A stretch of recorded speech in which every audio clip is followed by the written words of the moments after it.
और कैसे हैं सब? सभी ठीक हैं? कोई डाउट और बताइए, क्या चल रहा है?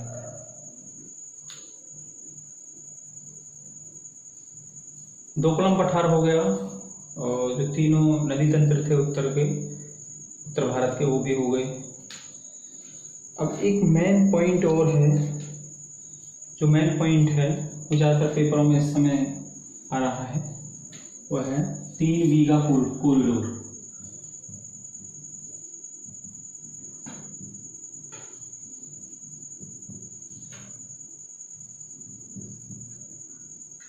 तीन बीघा कॉरिडोर।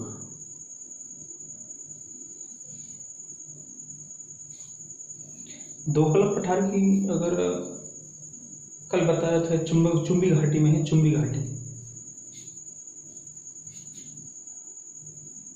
दोकलम पठार को समझने से पहले एक चीज हम पहले समझते हैं, एनक्लेव क्या होता है। एनक्लेव क्या होता है? एनक्लेव उस क्षेत्र को कहते हैं, मान लीजिए एक ए शहर है और एक बी शहर है। ए देश है और बी देश है। ए कंट्री और एक बी कंट्री। ए कंट्री का कोई शहर, ए कंट्री का कोई शहर अगर बी कंट्री में स्थित है, मान लीजिए ए कंट्री कोई शहर है और बी कंट्री में स्थित है, तो ये जो शहर है, मतलब शहर इसका है और स्थित कहाँ पे है? बी कंट्री में। तो जो बी कंट्री में स्थित है, तो इस शहर को हम ए का एनक्लेव कहेंगे।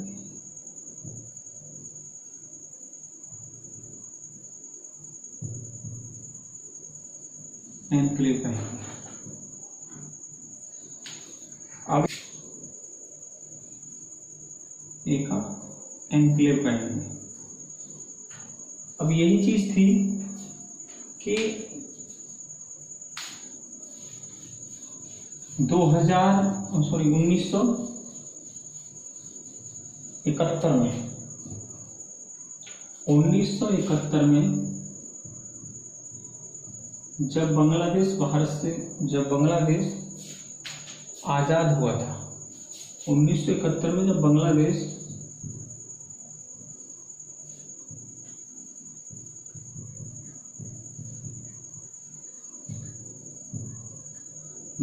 जब आजाद हुआ था, तो कुछ क्षेत्र भारत के बांग्लादेश में रह गए थे, जैसे 1-2 शहर था, और बांग्लादेश के भी कुछ क्षेत्र थे, वो भारत के कुछ क्षेत्र बांग्लादेश में, बांग्लादेश के कुछ क्षेत्र भारत में। अब ये उस समय तो विवाद चल रहा था, तो उस समय हुआ ये था कि उस समय एक बांग्लादेश को आजादी की भूख थी, और आजादी की वजह से बांग्लादेश में भारत में कोई समझौता नहीं हो पाया था। तो इंदिरा गांधी की सरकार में 1974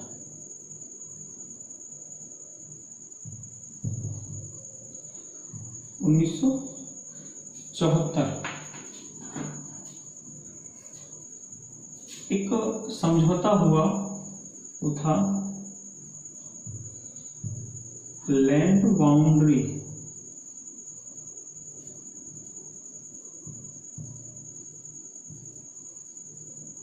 एग्रीमेंट,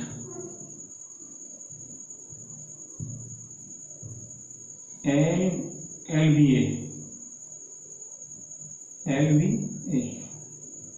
एक समझौता हुआ, और वो समझौता ये हुआ कि जो भारत के एनक्लेव थे वो बांग्लादेश को दे दिए जाए, और जो भारत के एनक्लेव थे वो बांग्लादेश भारत को देते, और जो बांग्लादेश के एनक्लेव थे वो भारत बांग्लादेश को देते। तो एक क्षेत्र था हमारा बैरूबाड़ी, एक शहर है हमारा बैरूबाड़ी।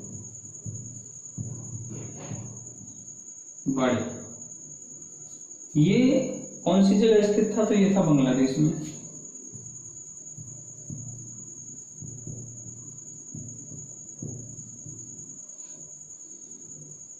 और जो बांग्लादेश के एनक्लेव भारत में स्थित थे वो थे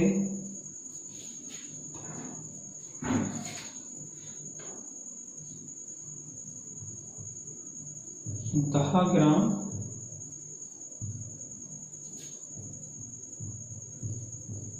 और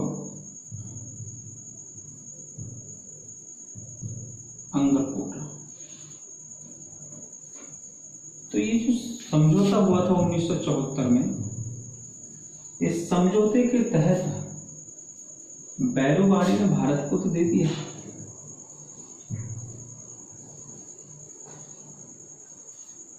बैरूबाड़ी को बांग्लादेश ने भारत को तो दे दिया, मगर इंडिया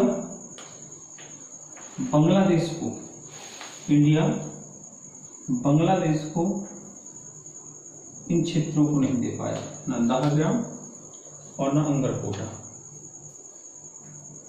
अब इनको नहीं दे पाया तो भारत ने इन दोनों शहरों के लिए एक गलियारा दिया। गलियारा माने क्या होता? रास्ता। गलियारा दिया और उस गलियारा को कहा गया तीन का गलियारा।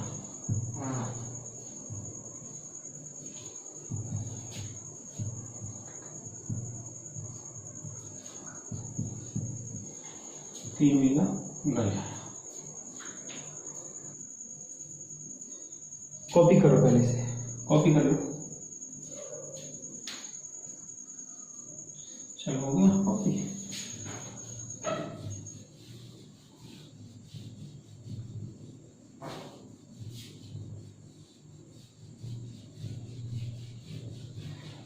अब आता भारत का भौगोलिक क्षेत्र, मतलब भौगोलिक क्षेत्र।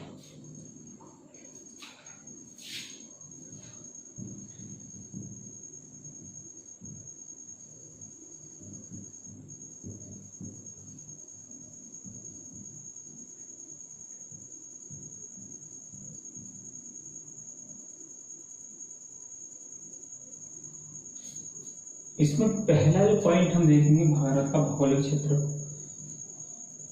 क्षेत्र में, कि इसमें जो पहला पॉइंट है भारत का पर्वतीय क्षेत्र।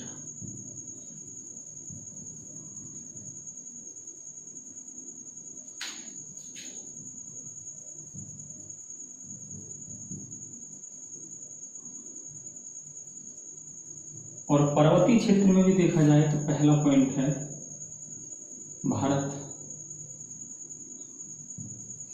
मतलब पर्वत।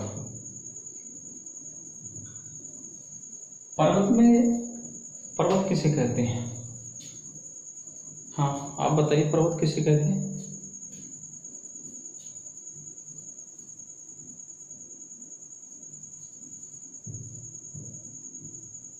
पर्वत पृथ्वी का सबसे ऊंचा भाग, पृथ्वी का सबसे ऊंचा भाग।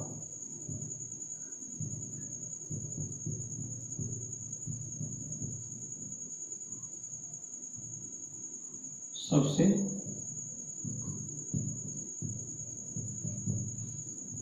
ऊंचा भाग जिसका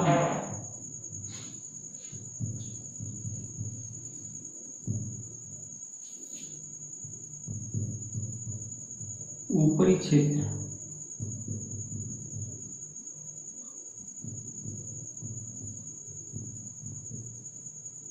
पिरामिड की तरह होता है।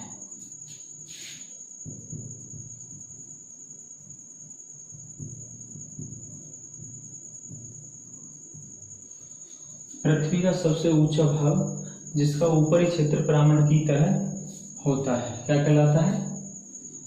पर्वत श्रेणी। पर्वत श्रेणी कहलाता है। अब आता है दूसरा पहाड़ी। पहाड़ी किसे कहते हैं? पहाड़ी कहते हैं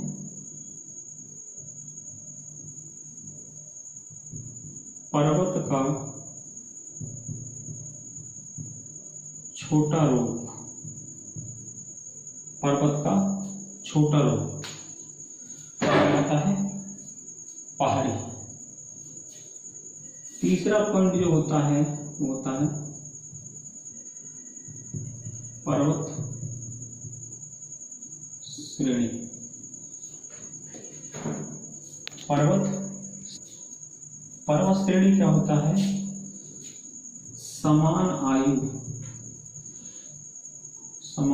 आयु की पहाड़ियां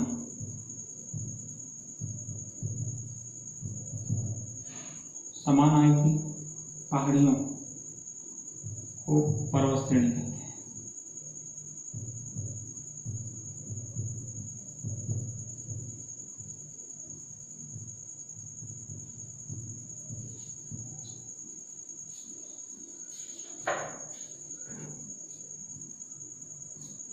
अगला पॉइंट आता है तुम्हारा कटक।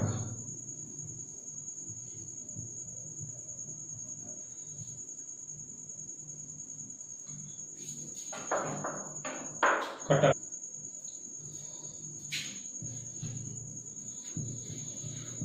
ऐसा पर्वत जो सागर या महासागर सागर या महासागर में पाए जाते हैं।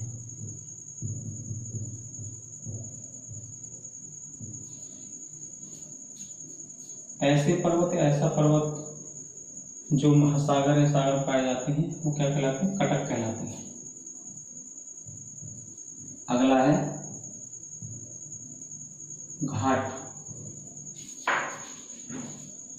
अगला है पर्वतों की या पर्वत की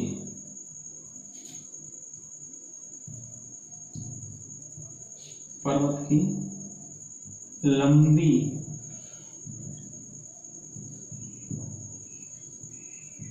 संकरी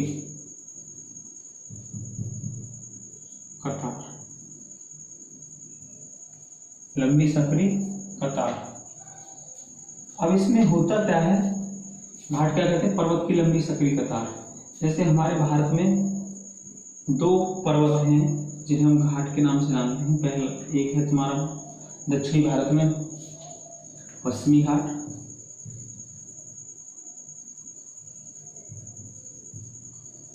और दूसरा है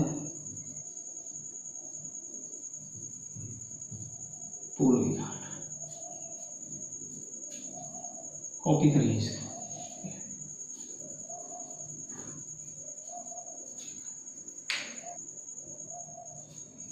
चलो होगा कॉपी।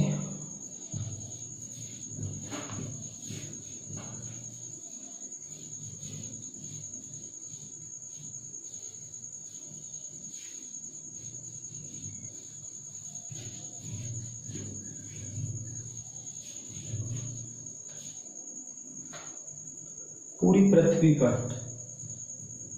पृथ्वी पर 3 प्रकार के ज्यादा पर्वत पाए जाते हैं। पहला है तुम्हारा मूर्धार पर्वत, दूसरा है तुम्हारा ब्लॉक या भ्रंश पर्वत, और तीसरा है आपका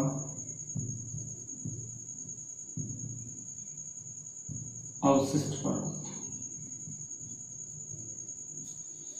पहला हो गया मूर्धार पर्वत, दूसरा हो गया ब्लॉक पर्वत या भ्रंश पर्वत, तीसरा हो गया अवशिष्ट पर्वत।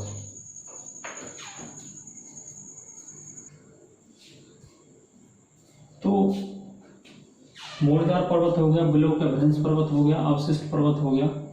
अब इसमें जो मोड़दार पर्वत है इसको बाद में लेंगे, क्योंकि इसका जो संबंध है ना हिमालय से है, हिमालय के बारे में इसमें ज़्यादा वो बताया जाएगा, तो मैं इसे बाद में लूँगा।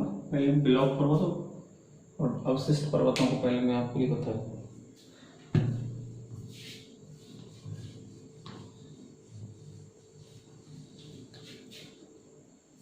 ये हो गया आपका पहला जो पर्वत है आपका बिलोक पर्वत या भ्रंश पर्वत।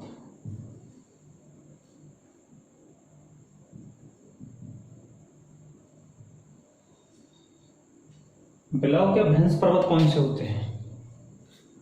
मान लीजिए कि स्थल है,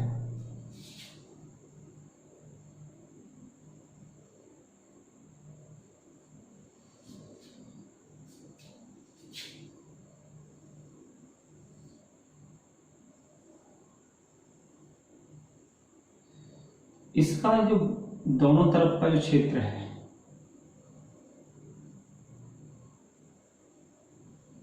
नीचे को धंस जाए,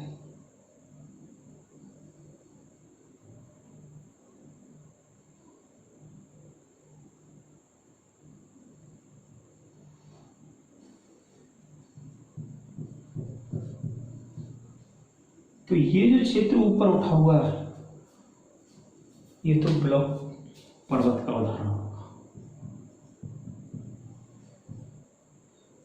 बिलोक या भ्रंश पर्वत। और ये क्षेत्र जो नीचे धंस गया है ये भ्रंश घाटी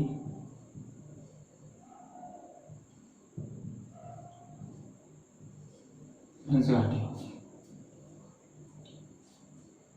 भारत में सतपुड़ा रेंज बिलोक पर्वत का उदाहरण है। सतपुड़ा पर्वत श्रेणी, सतपुड़ा पर्वत ये किसका उदाहरण है? बिलोक पर्वत का उदाहरण है, क्योंकि सतपुड़ा के ऊपर कौन सी घाटी है? नर्मदा नदी की घाटी।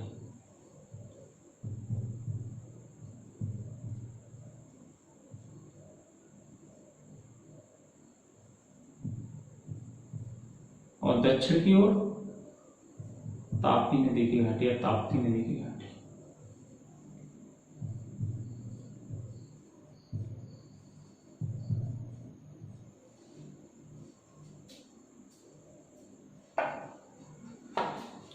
इस तरीका से और भारत में हो गया आपका एक और है पर्वत विंध्याचल।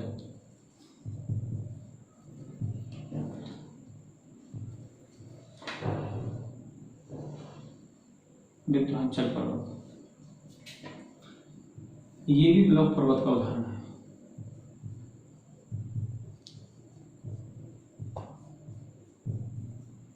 बिलोक पर्वत या भ्रंश पर्वत। विश्व में देखा जाए तो विश्व का सबसे बड़ा जो भ्रंश पर्वत है वो है सियरा नेवादा।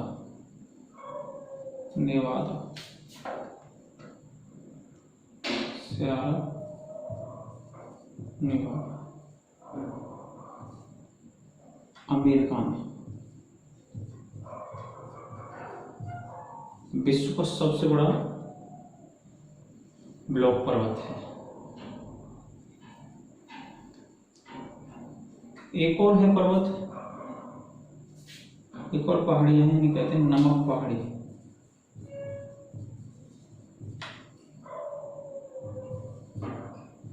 जो पाकिस्तान में, तो यही मोस्ट है ज्यादातर बिलोक पर्वत में। आपका नमक पहाड़ी पाकिस्तान में, सियरा नेवादा अमेरिका में, और विंध्याचल और सतपुड़ा भारत में है। कॉपी करो, कॉपी हो गया ना?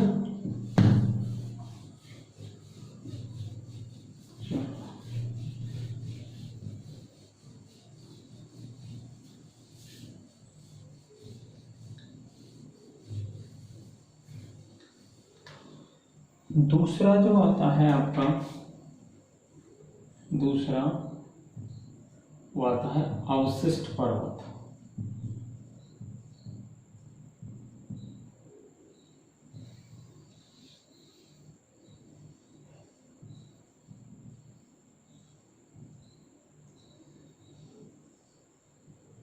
अवशिष्ट होता है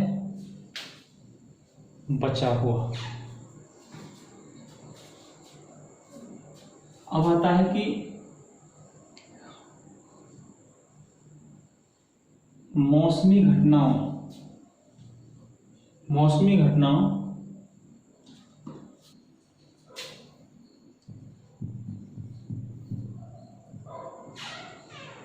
मौसमी घटनाओं के कारण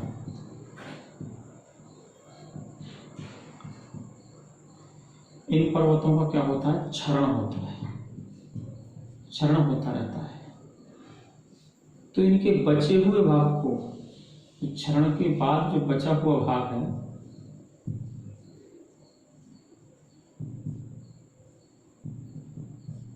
उसे क्या कहते हैं, अवशिष्ट पर्वत कहते हैं।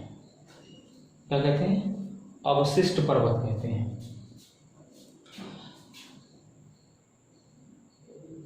भारत में, और ये बताया था सबसे पुरानी भी है इस समय, अगर देखा जाए तो सबसे पुरानी पर्वतों की श्रेणी में भी गिना जाता है इनके लिए। तो विश्व का सबसे प्राचीन पर्वत, विश्व का सबसे प्राचीन अवशिष्ट पर्वत वो है अरावली।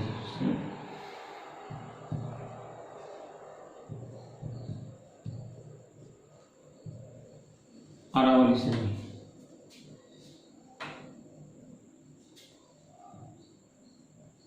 कॉपी करिए।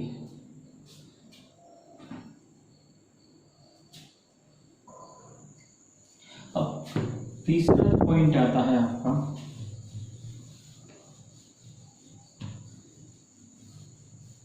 वो आता है मूर्धार पर्वत।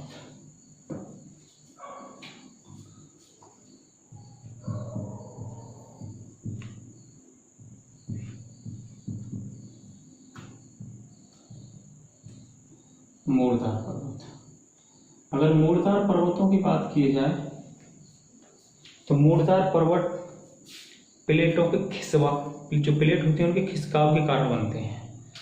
पूरी पृथ्वी पर 3 प्रकार की प्लेट पाई जाती है, प्लेटों के खिसकाव। और प्लेट क्या होती है, प्लेट पृथ्वी का सबसे कठोर स्थलखंड होता है, कठोर स्थलखंड होता है, जिसमें जो पृथ्वी है, मूर्धार पर्वतों में पूरी पृथ्वी पर जो प्लेटें पाई गई हैं, बताया जाता है 7 बड़ी प्लेट पाई गई हैं।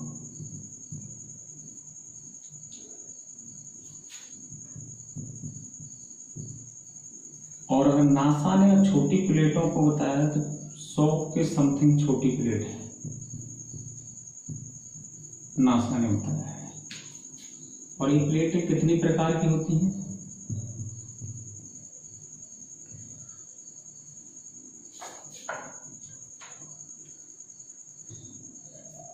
प्लेट जो शब्द दिया था, प्लेट शब्द दिया था विल्सन ने, थोड़ा इसकी जानकारी ले लो। प्लेट, उसके बाद प्लेट विवर्तने की,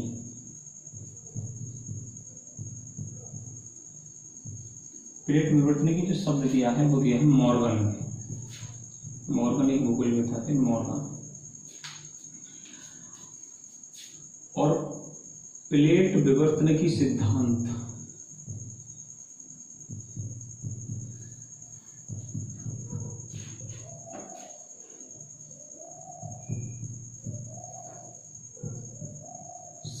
दिया था आपका हैरिस।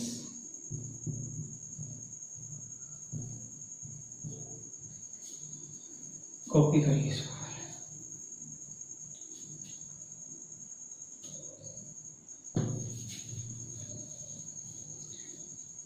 प्लेट कितने प्रकार की होती है? बताया था मैंने, प्लेट होती है 3 प्रकार की। इसमें देखो पहली जो प्लेट है वो है रचनात्मक प्लेट।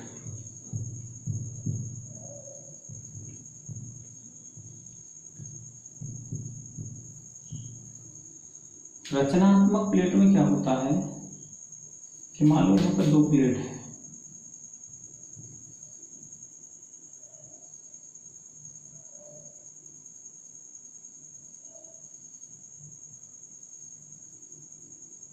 तो प्लेटों का क्या होता है? अपसरण होता है रचनात्मक प्लेटों में। एक मतलब एक दूसरे के विपरीत जाती है। तो यहाँ पर ज्वालामुखी घटनाएं तो होती हैं मगर कम होती हैं, और नवीन पर्वतों का भी निर्माण होता है मगर इतना नहीं होता। तो रचनात्मक प्लेटें वो होती हैं जो एक दूसरे के विपरीत जाए, एक इधर और एक इधर। दूसरी जो प्लेट होती है वो होती है विनाशी प्लेट।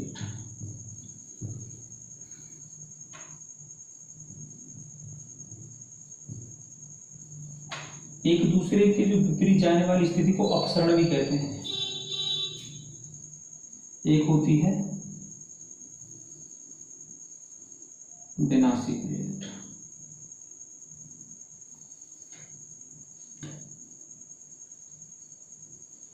ये प्लेट क्या होती हैं? ये एक दूसरे के आमने सामने टकराती हैं, और यहाँ ये टकराती हैं उस क्षेत्र, जो टकराती है उस क्षेत्र को कहते हैं अभिसरण, और यहाँ होता है अपसरण। जब एक दूसरे के टकराती हैं तो विश्व के सबसे ज्यादा ज्वालामुखी भूकंप, ज्वालामुखी भूकंप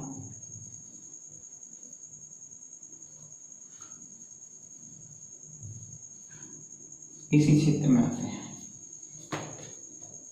तीसरी प्लेट देखी जाए तो तीसरी जो प्लेट होती है वो होती है संरक्षित प्लेट या संरचनात्मक प्लेट।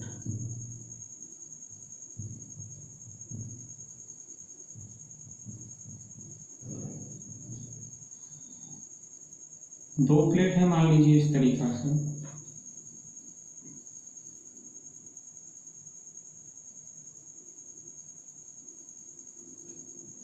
अभी आपस में रगड़ खा रही हैं इस तरीके से, तो वो होती है संरक्षित प्लेट है, संरचनात्मक प्लेट। कॉपी करिए।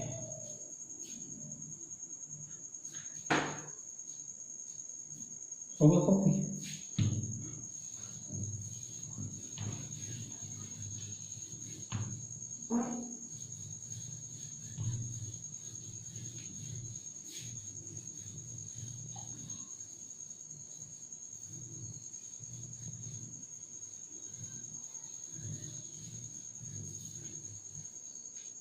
अब इसी मोड़दार पर्वत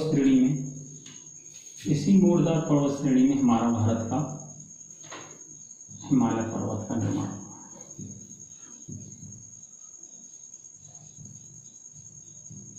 हिमालय पर्वत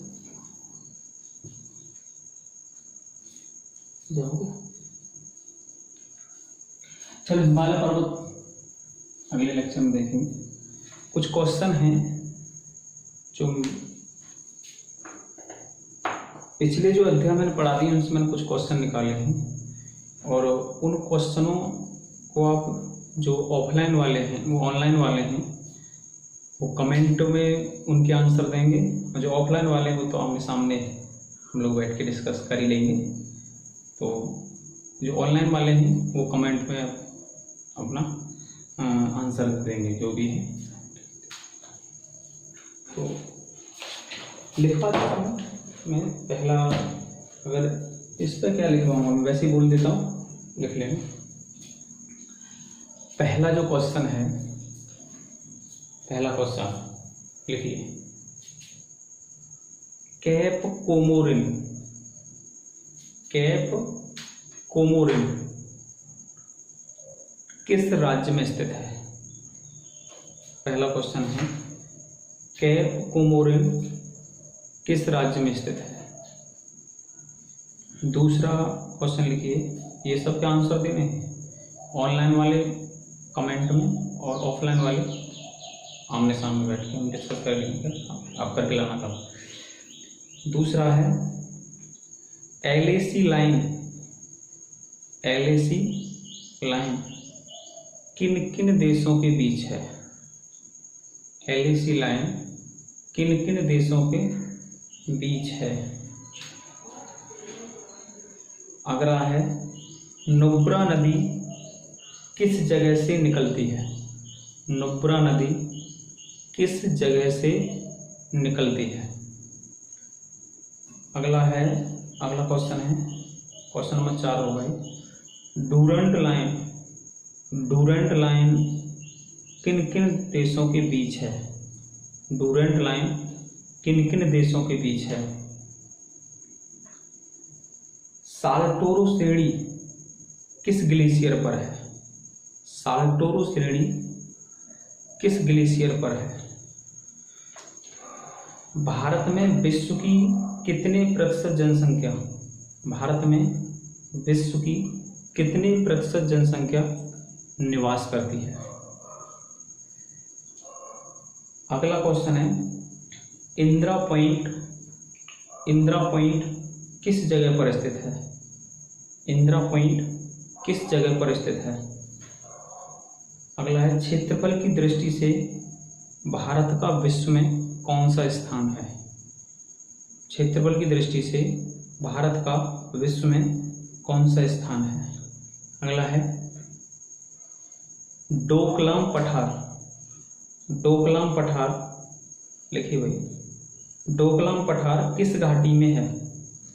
डोकलाम पठार किस घाटी में है? अगला है लास्ट क्वेश्चन है शिमला समझौता के तहत कौन सी लाइन खींची गई? शिमला समझौते के तहत कौन सी लाइन खींची गई?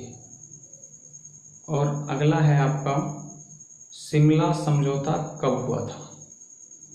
शिमला समझौता कब हुआ था? तो ये क्वेश्चन है, जो ऑनलाइन वाले हैं वो कमेंट में अपने आंसर देंगे और जो ऑफलाइन वाले हैं वो कल इन क्वेश्चनों को करके लाएंगे। Thank you.